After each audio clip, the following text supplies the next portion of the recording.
बिस्मिल्लाहिर्रहमानिर्रहीम, अस्सलाम वालेकुम नाज़रीन। आप यूट्यूब चैनल देख रहे हैं, मैंने जाट आपकी खिदमत में हाज़िर हूँ। बड़े अरसे के बाद खुशी की खबर मिली है। जस्टिस काजी फाइज ईसा साहब दुनिया फ़ानी से रुखसत हो चुके हैं। माज़रत खां रुखसत नहीं हुए, बल्कि ऐसा हो जाता तो बेहतर होता। लेकिन फ़िलहाल वो जो अपने ओहदे से फ़ारिग हो चुके हैं। बड़े जुल्म ज़्यादती उन्होंने की, बड़ा पीटीआई को तशद्दुद का निशाना बनाया। ना सिर्फ पीटीआई को तशद्दुद का निशाना बनाया, बल्कि मुझे उस इकबाल पर भी तरस आता है जिसने इस कौम को जज्बाती किया, जिसने इस कौम को जज्बे से सरशार किया। उसी इकबाल की बहू के साथ जो हुआ इसी दौर में, जस्टिस काजी फैज़ साहब के दौर में, इसने उनके चार दीवारी के तकद्दुस को पामाल किया, बड़ी औरतों के साथ जुल्म किया। डॉक्टर यास्मीन राशिद साहबा, चीमा साहबा, बड़ी मोतदद जो है वो, अब वो नाम से मैं गिनवाने से कासर हूँ कि जिनके घरों के तकद्दुस को पामाल किया गया। मैं समझता हूँ कि ये जो इनका दौर रहा है जस्टिस काजी फैज़ साहब का, ये बड़ा जुल्म बर्बरियत और यजीदियत का दौर है, जिसमें बेटियों की इज़्ज़तें महफूज नहीं थी, जिनमें घर में बीवियों की इज़्ज़तें महफूज नहीं थी, माओं के सरों से दुपट्टा उतारा गया। डार साहिबा जो उस्मान डार साहिबा की वालदा है, उनके साथ जो हुआ वो आपके सामने ही है। तो मुतअद्दिद ऐसी जुल्मात जो हैं ढाए गए जस्टिस काजी फैज़ साहब के दौर में। ये बड़ा ही ख़तरनाक दौर है, और इस किस्म का दौर जो है मैं समझता हूँ कि ये in the history of Pakistan नहीं आया। ये बात तो आपको भी पता है। लेकिन मैं ये चीज़ आपको फिर से दोहराना चाहता हूँ कि रात के 2 बजे अदालतें खुली, रात के 12 से 2 बजे अदालतें खुली एक इमरान खान का पत्ता काटने के लिए, इसी के दौर में, जस्टिस काजी फैज़ साहब के दौर में। लेकिन अल्लाह ताला जिसको इज़्ज़त देता है, वह तो इज़्ज़ु मंतशा व तो ज़िल्लु मंतशा, वो आपके सामने यहाँ है। कुरान पाक की आयत है, वो आपके सामने बिलाशुबा यहाँ है। जो हक़ पर खड़ा है अल्लाह ताला उसका साथ देता है, जो झूठ पर मबनी बयानात की बेसिस पे खड़ा है उसका कभी अल्लाह पाक साथ नहीं देता, और ना खुद बंदा इस काबिल होता कि वो आगे बढ़ जाए। अब यहाँ पे मामलात क्या है जी, मैं कहना ये चाह रहा हूँ कि रात के 2 बजे अदालतें खुली। क्या ये आम बंदे के लिए अदालतें खुल सकती हैं? इमरान खान का पत्ता काटने के लिए अदालतें खोली गई। आम बंदे को सुबह के दिन की रोशनी में भी सिविल कोर्ट में इंसाफ नहीं मिल पाता, तो हाउ इज़ इट पॉसिबल कि सुप्रीम कोर्ट के दरवाजे उसके लिए रात के 2 बजे खुल जाए? हो ही नहीं सकता।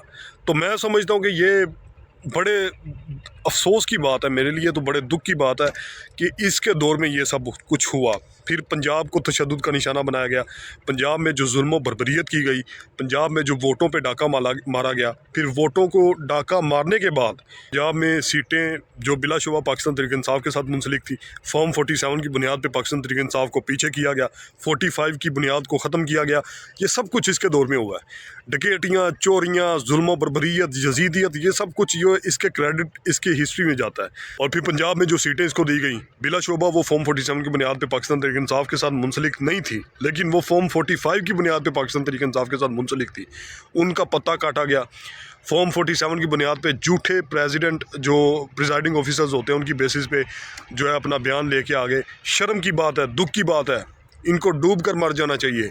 मैं समझता हूँ कि ये वो लोग हैं जिन्होंने हमारे मुल्क का बेड़ा गर्क किया है। और इसी तरह सिंध में डाका मारा गया, और सिंध में जो है पीपल्स पार्टी को जिताया गया। इसी तरह एमकेएम को कराची में जिताया गया। मतलब कि मुतअद्दिद इनकी लाइनें लगी हुई हैं कि ये किसी न किसी तरीके से पाकिस्तान को अपने कंट्रोल में करना चाहते थे। लेकिन खैबर पख्तूनख्वा में कसीर तादाद की वजह से ये करने से कासर थे कि खैबर पख्तूनख्वा में ऐसा चल सकता है, क्योंकि वहाँ पे आपको पता है पठान लोग हैं, राइफलें उनके पास होती हैं, बंदूकें उनके पास होती हैं, ठीक है, पकड़े हुए वो अपने पोलिंग स्टेशन के सामने खड़े हैं, प्रिजाइडिंग ऑफिसर के सामने खड़े हैं, क्योंकि यहाँ पे कोई धक्काशानी हुई तो हम मौजूद हैं, हमारे होते हुए ये नहीं हो सकता।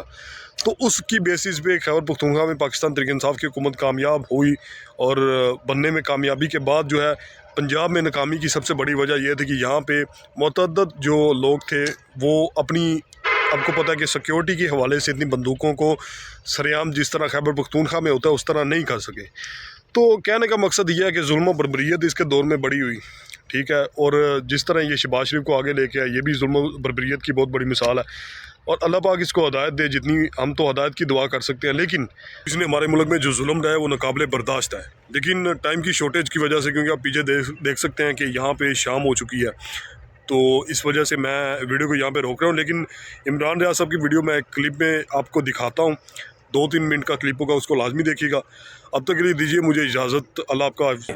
वो कभी भी जस्टिस मुनीर का रिकॉर्ड नहीं तोड़ पाएगा, लेकिन काजी फायद ईसा ने पाकिस्तानियों को गलत साबित कर दिया, और अब वो एक ज़रबुल मिसल बन गए हैं जिन्होंने पाकिस्तान की तारीख में बदतरीन चीफ जस्टिस के फ़राइज़ सर अंजाम दिए हैं। एक्सटेंशन के शौक़ में आइन और कानून, हत्ता के जो उनकी अपनी अदलिया है और जो साथी जज हैं, उन तक से काजी फायद ईसा साहब ने खिलवाड़ किया है और पूरी दिखाई गई। फिर जो 2/3 अक्सरियत के लिए काजी साहब ने सीटें छीन कर दी नून लीग वालों को, एक दिन तो इकट्ठी 3 सीटें दे दी और वो देने